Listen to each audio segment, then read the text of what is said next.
Okay, it's going to be 2 games for this one. The Lakers are in trouble. They're now down 3-2, going to LA, trying to force a game 7. I got to be honest, I did not see when the Suns stretched it out to a 30-point lead because at that point I had already switched to the Blazers Nuggets because it was, fourth quarter or whatever, and I figured I'll flip back over to Lakers Suns at halftime. And, well, that proved to be pointless because that game was over by halftime.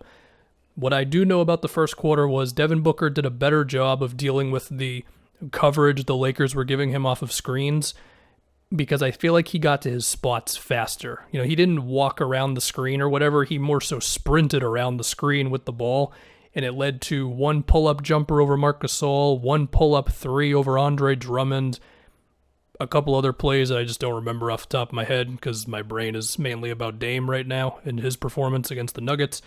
The Suns also ran a curl play for Devin Booker back from game 1. That worked tonight.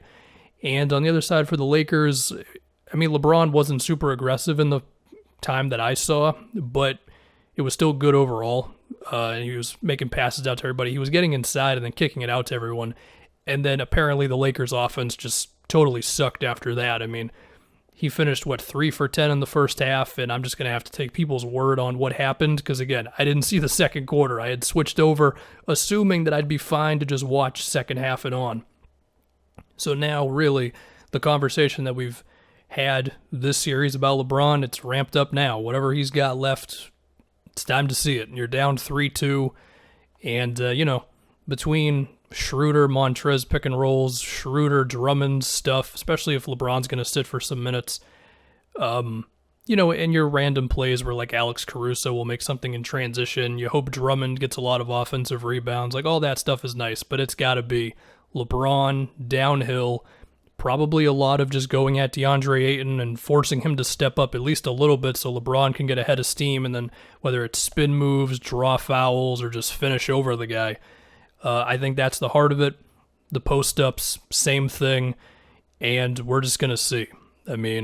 Even at this point now, obviously you take it one game at a time, but it's like now they're going to have to win Game 7 in Phoenix, and that is going to be really difficult. Of course, Chris Paul also hurt his shoulder again in this game. I did see that as the craziness of Nuggets Blazers was happening, so that is, of course, going to matter, but yeah, man. The other thing to do is perhaps readjust the coverage on Devin Booker. I did think the bigs didn't step up as much. They were already doing a little bit of a drop coverage, but it seemed like they were going a little too far into the drop in some of the plays on Booker, where he was like a little too comfortable coming around them. On top of, again, Booker was just a little faster going around the screens, and I also think Ayton just set better screens as well. So, yeah, man.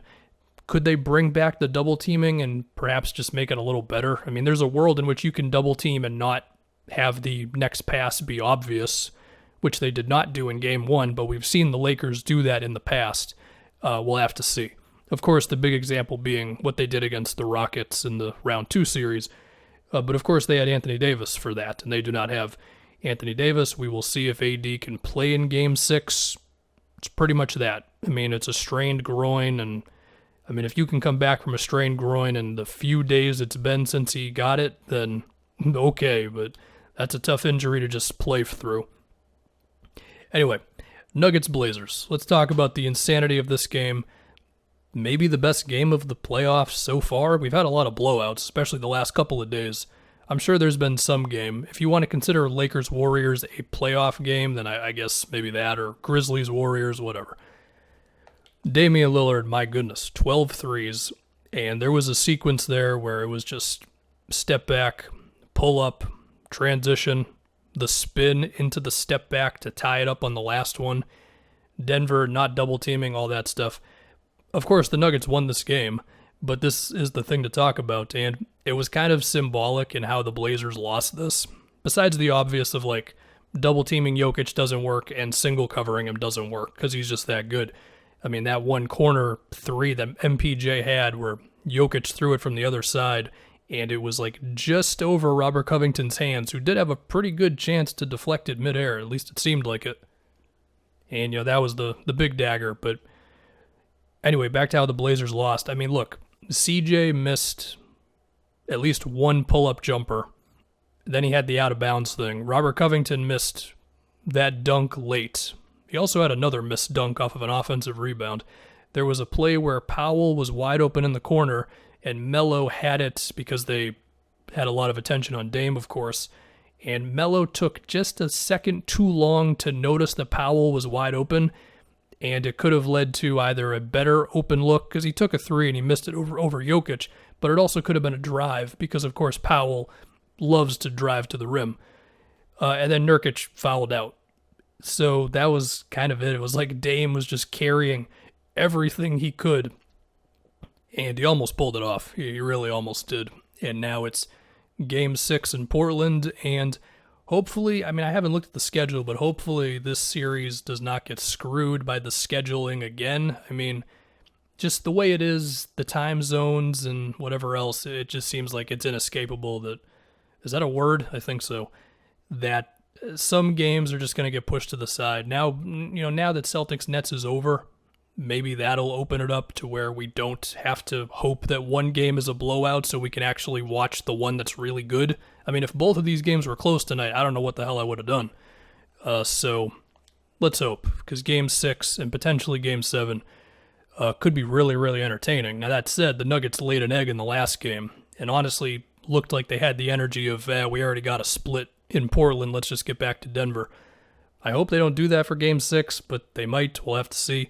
As far as adjustments, I mean, if the Nuggets want to throw multiple defenders at Dame, that'd be cool. I mean, they had Jokic stepping up on him, and I think Jokic did an okay job, but it was still not enough. I mean, half the time Dame would just be like, oh, you're on this side? Let me go to the other side of the screen. Even so, he had a couple crazy ones. For the Blazers, I don't think they can win if Nurkic is fouling out, man. I mean, he's their one chance on Jokic, and whether it's in the post, whether it's Jokic up top with the handoffs and the pick and pops and the setting screens and whatever he wants to do there, Nurkic just can't get out of foul trouble. And if they don't have him and then they're forced to either go small, which they had to do for a decent chunk of the fourth quarter and overtime, or they're going to go to Enes Kanter, then I just don't think they've got really any chance of slowing down the Nuggets. Now, that said, I don't think the Nuggets have much of a chance of slowing down the Blazers either. Not a lot of defense being played in this series, and it honestly could just be a matter of who has the ball last as they keep trading buckets. I mean, there was a stretch where it was like Dame 3, Jokic 3, Dame 3 probably. I mean, the guy had 12. And then it would be like Jokic turnaround or hook shot or something. Like it just might be the two stars going off, and that's that. So, yeah. Again, hopefully Game 6 is in the spotlight so we can watch it. Because if it was this good, then, well, I would like to not have to have other games at the same time,